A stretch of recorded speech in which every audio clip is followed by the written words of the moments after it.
Mahkamah Agung mempertimbangkan riwayat hidup terdakwa kasus pembunuhan berencana Ferdy Sambo, sehingga mengubah vonis mati menjadi pidana seumur hidup.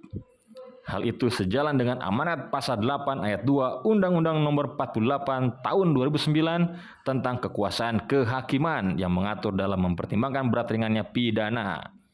Hakim wajib memperhatikan pula sifat yang baik dan jahat dari terdakwa.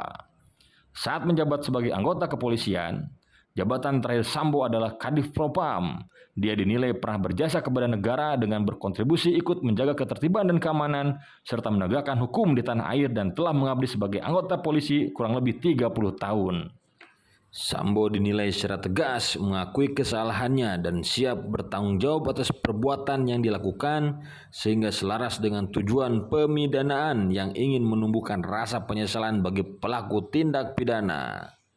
Perkara ini diadili oleh Ketua Majelis Kasasi Suhadi dengan hakim anggota masing-masing Soeharto, Jupriyadi, Desnayeti, dan Yohanes Priyana. Hakim Agung Jupriyadi dan Desnayeti mempunyai pendapat berbeda atau dissenting opinion dan tetap ingin Sambo divonis mati. Menurut Mahkamah Agung, Judek Fakti tidak salah dalam menerapkan hukum.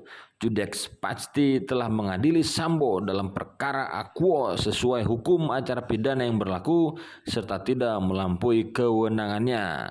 Berdasarkan keterangan para saksi, pendapat para ahli, khususnya ahli poligraf, ahli balistik, ahli digital forensik, ahli DNA forensik, dan ahli kedokteran forensik, alat bukti surat, alat bukti elektronik, dan keterangan terdakwa dihubungkan dengan barang bukti, diperoleh fakta hukum bahwa Sambo terbukti melakukan tindak pidana, melakukan pembunuhan berencana secara bersama-sama dan tanpa hak, melakukan tindakan yang berakibat sistem elektronik tidak bekerja sebagaimana mestinya yang dilakukan secara bersama-sama.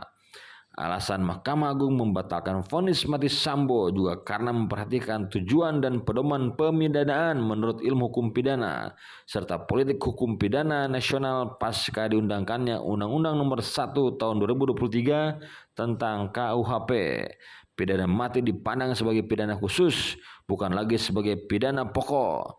Sehingga semangat politik hukum pemidanaan di Indonesia telah bergeser dari semula berparadigma retributif atau pembalasan atau lex talionis menjadi berparadigma rehabilitatif yang mengedepankan tujuan pemidanaan sebagai sarana pencegahan, pemasyarakatan, penyelesaian konflik, penciptaan rasa aman dan damai, serta penumbuhan penyesalan terpidana.